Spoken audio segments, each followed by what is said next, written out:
Bonsoir mesdames et messieurs, c'est parti pour la grande édition d'histoire, tout de suite le sommaire. Un projet de 3 ans est mis en place à Khombole pour renforcer les femmes et les jeunes filles dans leur autonomisation.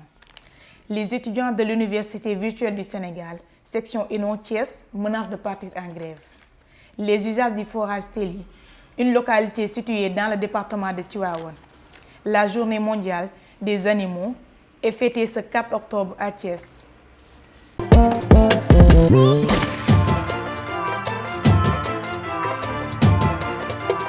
C'est tout pour les titres. Bonsoir et bienvenue. Un projet de 3 ans est mis en place à Khombole pour renforcer les femmes et les jeunes filles dans leur autonomisation. Initié par Helfour Africa, les jeunes de Khombole sont prêts à amener leurs expériences du terrain au service du projet Massi, ainsi que les plus jeunes de la localité. Mohamedou Lamine Diaye a suivi l'atelier de lancement.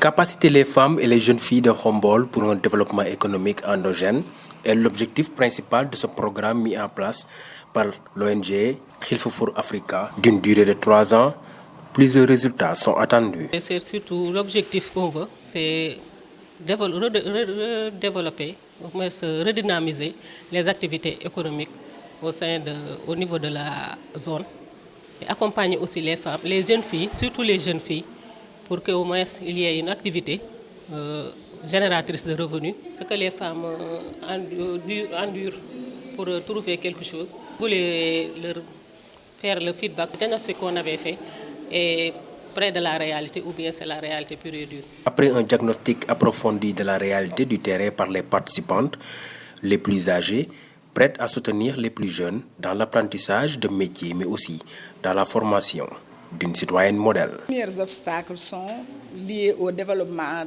organisationnel des organisations de femmes.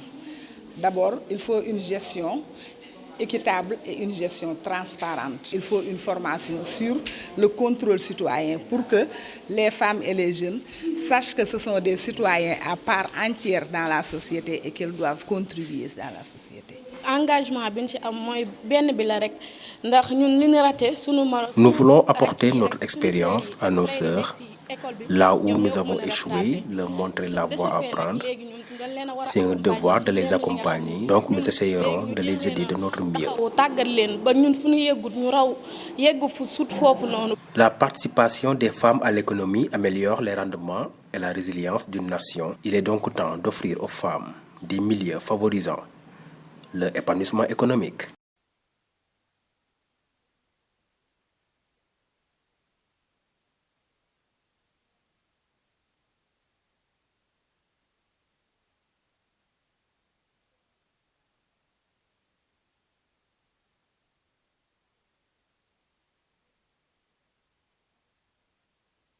Sur le système LMD, pas de quota et la moyenne demandée est de minimum 11/20 pour les 3 ans. Comme nous le savons, l'Université virtuelle du Sénégal veut tout simplement dire à ses étudiants qu'il va sélectionner les étudiants en master. Il y a 2200 étudiants qui ont validé d'office actuellement et obtenu leur licence. L'administration a décidé de sélectionner les 1170 étudiants, ce qui fait qu'il restera 1030 actifs sacrifiés. L'ouverture de 2 masters, professionnels et recherche, afin d'avoir plus de place pour éviter la question d'encadreur. Report du délai de dépôt des dossiers pour les admissions en master prévu ce lundi 23, tout en sachant que des étudiants sont actuellement en rattrapage et que toutefois ils sont exclus d'office avec ce nouveau type de sélection qu'on veut nous imposer. On peut s'attendre à tout parce qu'il y a des jeunes qui sont déterminés et que leur avenir est en jeu. Donc c'est ce que nous devons savoir. Donc on peut s'attendre à tout, des grèves, même des grèves de la faim. Les usages du forage de Téli, une localité située dans le département de Tivaouane, polarisant 25 villages, refusent que la gestion de leur projet soit entre les mains de Coates, déjà décréé par les riverains. Il interpelle le ministre tutelle et le président de la République, Macky Sall, pour la résolution de cette situation. Un reportage de Daouda Tchandou. En jeu de la pandémie de Covid-19, le nord d'Aquatec crée la psychose, le stress et la désolation du côté des populations. Un phénomène qui n'a pas épargné les habitants des 25 villages tributaires du forage de Téli qui ne veulent pas que la gestion de leur château d'eau soit confiée à Aquatec dont la mauvaise réputation leur est parvenue. Il ressort que les populations ne sont pas favorables à l'idée de céder la gestion de leur forage à Aquatec.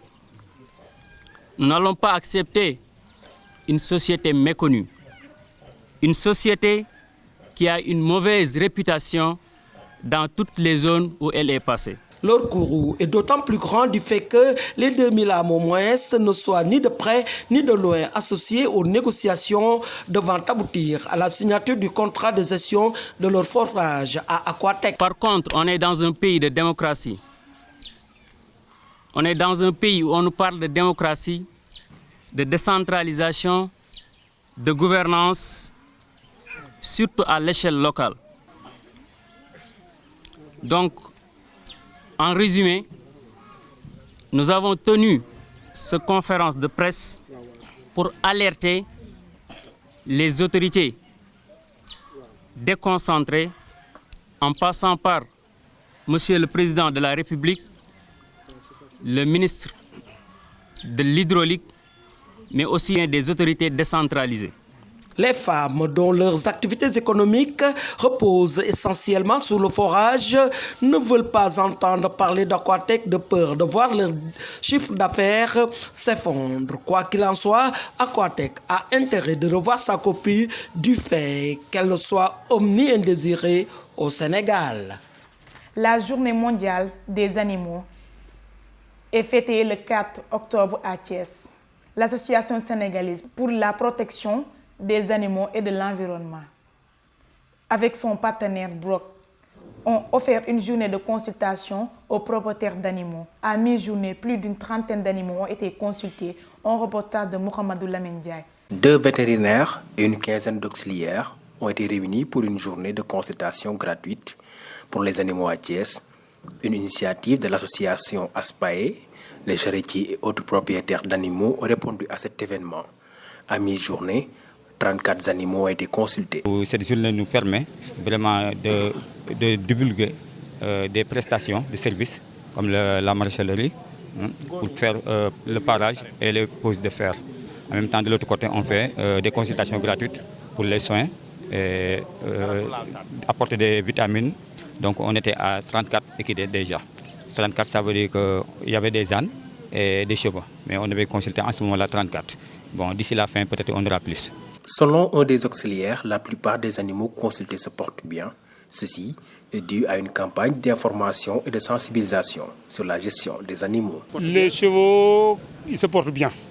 Parce que, puisqu'il y a une association ici à Thiès qui lutte contre la maltraitance des animaux,